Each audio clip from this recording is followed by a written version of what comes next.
There's a lot of debate nowadays of what is the holy trinity of watches, and classically it's been three long-term watch players, but a lot of opinions on what should be included in that, what shouldn't. But today Ryan and I are going to go into the holy trinity of watches, three brands that consistently are included in that number. So there's been a lot of debate lately in the watch world about what watches should be included in the holy trinity, the top three brands. And traditionally it's three very classic brands, but there's a lot of players that are making great watches too that should maybe be considered. So today we are going to break down those three brands in the holy trinity and the top three watches within those brands of this trinity.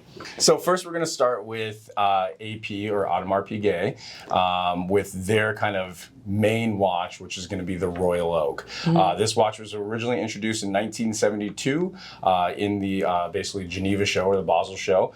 The designer, Gerald Genta, actually had 24 hours to design this, and he actually designed it after a old school dive helmet. So the open window, the open screws, so you could see that basically on the bezel here. And actually was not a hit right away. Right. It was super expensive at the time. It was like the first luxury sports watch, and it didn't really make sense to have a stainless steel watch that expensive. It really didn't. And so basically later on, they actually decided to sell the lifestyle of the person that's going to be wearing the watch. It'd be a guy on a boat with his family behind him, and they actually sold the lifestyle, which then sold the watch, which is kind of a crazy story, right? But if you think about why AP is considered in the top holy trinity of brands, it really gets into the design and the craftsmanship on the piece. And when you look at the Royal Oak, even though it's a sports watch, I mean, this watch looks rich. It's so well made, and it deserved that price tag at the time. It was just kind of a new thing people had to wrap their heads around. Kind of like a new concept, basically. Because at that time, it was mainly a lot of smaller dress watches. It was kind of an oversized steel luxury sports watch. During the kind of quartz crisis, it was actually just kind of the beginning part of the quartz crisis where these cheaper Japanese movements were coming out. So it didn't really make a lot of sense for a lot of people. But when you really start to take a look at this watch and the overall finishing of like the bracelet, there's YouTube videos on this. You guys can actually go watch this. It's incredible. I mean, the linear polish that they have to do all the way up and down this bracelet. Never send this anywhere else besides AP to get that done because they will mess it up. We've seen very, very bad examples of this before in the past. And the fact that this watch comes in a variety of different metals as well. So I mean, you obviously have the solid gold one here. They come in stainless steel, which is probably the most popular one. But yeah, I mean, it's just an unbelievable model. And looking back on AP and their history, the youngest of the Holy Trinity members, right? But still family owned. And they were super movement focused early on, which is the overarching theme of these three brands, really focused on the horology and the making of the watches. There's a lot in the brand just outside the Royal Oak, but that's what we know, and that's the most sought after, and that's why they deserve to be in the top three. Absolutely. Let's talk about Patek. Absolutely. And let's talk about their biggest watch, or their most sought after watch, which is going to be the Nautilus, which was originally introduced in 1976 and was actually also designed by Gerald Genta. So designed the Royal Oak in 1972. A couple years later, designed this for Patek. And actually, Patek actually designed this to basically combat the quartz crisis, to kind of draw attention back to the high-end luxury market, right? And it was actually originally introduced in steel. But yeah, so it was one of those things where they actually had to make the watch to survive, basically. So it's interesting how such a, like the quartz crisis, which panic time in the industry, created these really great watches that are now the most popular watches for the brand.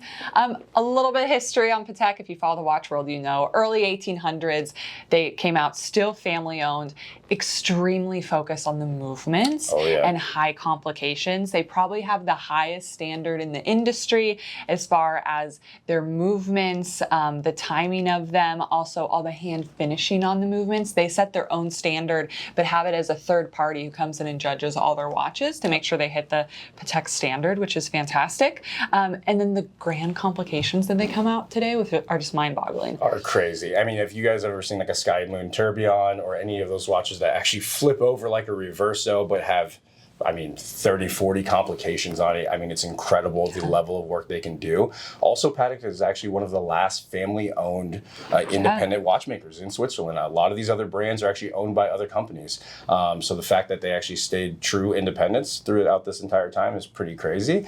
The cool thing about this, though, is that the original one that actually came out was reference 3700. It actually wasn't the 5712 or 5711, which you think of today. Yeah. Those actually didn't come out until 2006, which actually was the 30th anniversary of the original Nautilus. Both reference 5711 and 5712 came out that year, which is mind-boggling to me. Actually, I thought it was going to be much older than that. Right? It's kind of new in the history of the company. And next up is Vacheron Constantin. Basically, this one always gets messed up, and a lot of people call it Vacheron Constantin, especially Americans, but it is a Vacheron Constantin. They were actually originally founded in 1755. It's a long time ago. A long time ago, and it is actually the longest continuous running company or watch company in the industry. So Blancpain was actually first, 1735, but they actually shut down during the quartz crisis. These guys survived. So basically, they introduced their flagship model in 1996.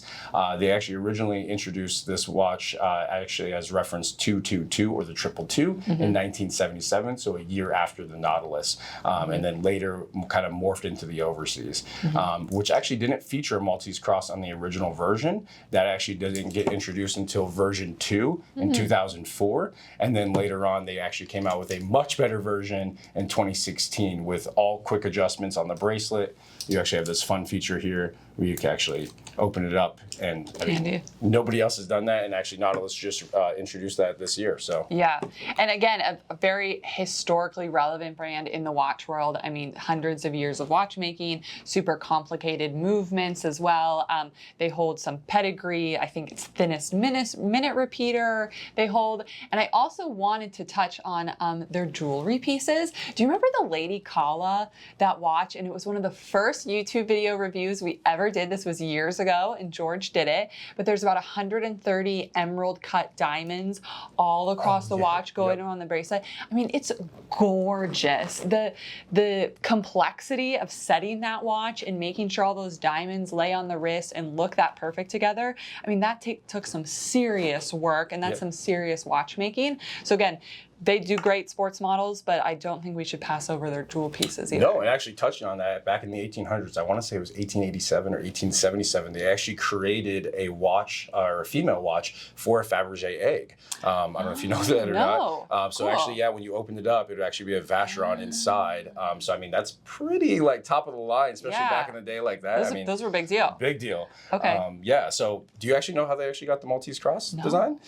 So basically, the Maltese cross came about when they are actually working on the watches. Inside the barrel, you actually have this little tension, and it actually looked like a cross, and basically it limits the tension of the actual barrel and how much it releases. But that's actually where they came up with it from. Oh, cool. They came up with it from. So they've always been about the movements. Always been about the movements, and then they finally incorporated the cross into the bracelet, which is fantastic looking. So yeah, looks great. Yeah, it looks, great detail. So there's some debate of, these brands, there's great watch brands out there that do fantastic movements and fantastic finishings. But overall question I see the most is like, how come Rolex isn't included in this group? Right, and it's not, and it's really kind of the overall finish level of a Rolex, and they really don't get into high complication. Right. Really, the most complicated watch they've ever made is the Sky Dweller with the annual calendar and a GMT function, and that's basically it. I mean, a lot of these guys, actually, Vacheron actually holds the record for the most complicated watch ever with 57 complications on it.